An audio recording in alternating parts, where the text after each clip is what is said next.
Hello student, आप लोग का फिर से स्वागत है मेरे चैनल वाणिज्य शिक्षण में।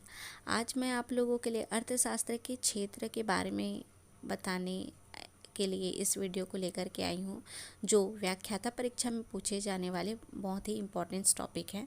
तो चलिए आइए देखते हैं अर्थशास्त्र के क्षेत्र में क्या क्या आते हैं। तो मेरे वीडियो से जुड़े रहें, मेरे वीडियो को लाइक शेयर और सब्सक्राइब करना ना भूलें, ताकि मैं और भी जानकारियाँ आप तक पहुंचा सकूं। तो चलिए आइए देखते हैं अर्थशास्त्र का क्षेत्र किसे कहते हैं। संपूर्ण ज्ञान जिसका अध्ययन अर्थशास्त्र के अंतर्गत किया जाता है अर्थशास्त्र का क्षेत्र कहलाता है। इसमें आवश्यक रूप से आर्थिक समस्याओं का अध्ययन किया जाता है। वर्तमान युग भौतिकवादी प्रगतिशील युग है, जिसके परिणाम स्वरूप अर्थशास्त्र का क्षेत्र व्यापक हो गया है। इसमें संपूर्ण ज्ञान जिसका अध्ययन अर्थशास्त्र के अंतर्गत आता है उसी के बारे में इसमें बताया गया है, जो कि मूल रूप से क्या है, आर्थिक समस्याओं का अध्ययन है। वर्तमान युग में जो भौतिक तथा प्रगतिशील युग माना गया है उसी के जो परिणाम आते हैं उसको अर्थशास्त्र के अंतर्गत व्यापक रूप में बताया गया है। फिर देखते हैं अर्थशास्त्र की विषय वस्तु। अर्थशास्त्र की विषय वस्तु को निम्न दो प्रकार की विचारधाराओं द्वारा समझा जा सकता है। पहला है परंपरागत विचारधारा और दूसरा है आधुनिक विचारधारा। तो इन दोनों जो विचारधाराएं हैं उनको हम विस्तार पूर्वक देखते हैं। तो चलिए आइए देखते हैं। सबसे पहले हम देखेंगे परंपरागत विचारधारा। परंपरागत विचारधारा अर्थशास्त्र की विषय वस्तु के संबंध में विभिन्न अर्थशास्त्रियों के परंपरागत विचार भिन्न भिन्न हैं। इनमें से निम्न तीन जो विचारधारा है उनको क्या बोला गया है, महत्वपूर्ण बताया गया है। तो ये तीन हैं। पहला है धन संबंधी विचारधारा, दूसरा भौतिक कल्याण संबंधी विचारधारा और तीसरा है आपका दुर्लभता संबंधी विचारधारा। अब इन तीनों को हम विस्तार पूर्वक आइए देखते हैं कि ये धाराएं विचारधाराएं क्या कहती हैं। पहला है धन संबंधी विचारधारा। यह एक संकुचित विचारधारा है, क्योंकि इसमें धन को प्रमुख एवं मनुष्य को गौण स्थान दिया गया है।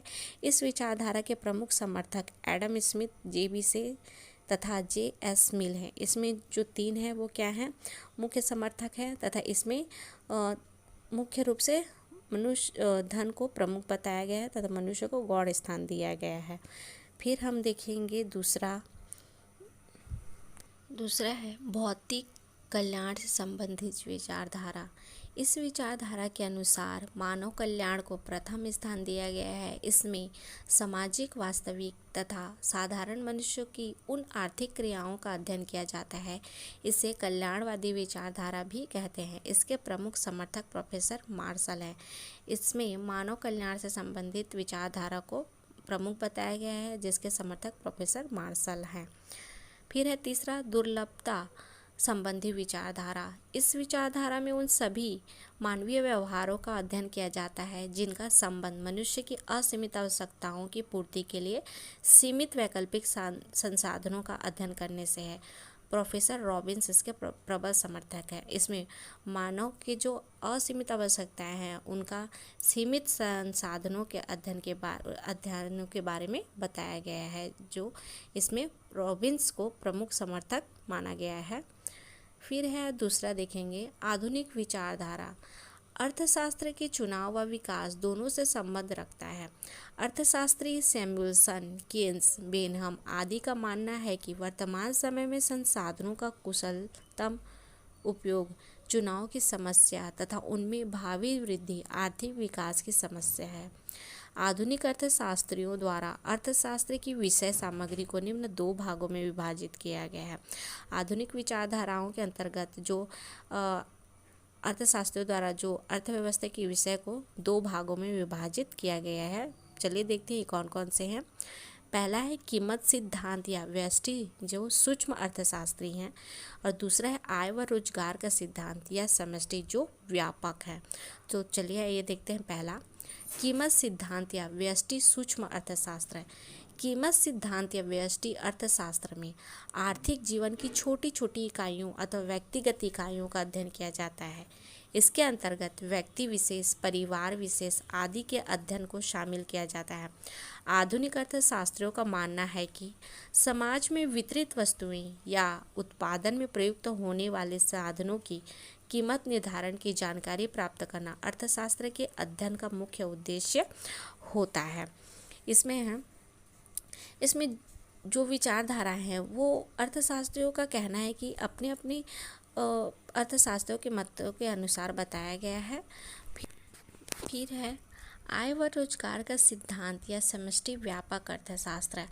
आय व रोजगार का सिद्धांत या समष्टि अर्थशास्त्र के अंतर्गत किसी देश की संपूर्ण अर्थव्यवस्था होती है जिसमें राष्ट्रीय एवं अंतर्राष्ट्रीय दोनों परिवारों को सम्मिलित किया जाता है।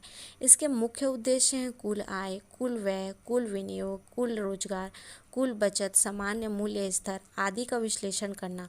वर्तमान में मुख्य रूप से समष्टि अर्थशास्त्र के अंतर्गत अंतर्राष्ट्रीय व्यापार का सिद्धांत, राष्ट्रीय आय मुद्रा का सिद्धांत आदि के अध्ययन पर बल दिया जाता है। इसलिए इसे केन्सियन अर्थशास्त्र भी कहा जाता है।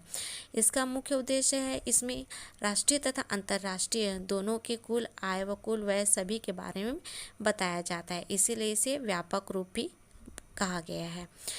इसी तरह से मेरे वीडियो से जुड़े रहें तथा मेरे वीडियो को लाइक, शेयर और सब्सक्राइब करना ना भूलें ताकि मैं आप लोगों के लिए वाणिज्य शिक्षण से संबंधित जो भी जानकारियां हैं आप तक पहुंचा सकूं।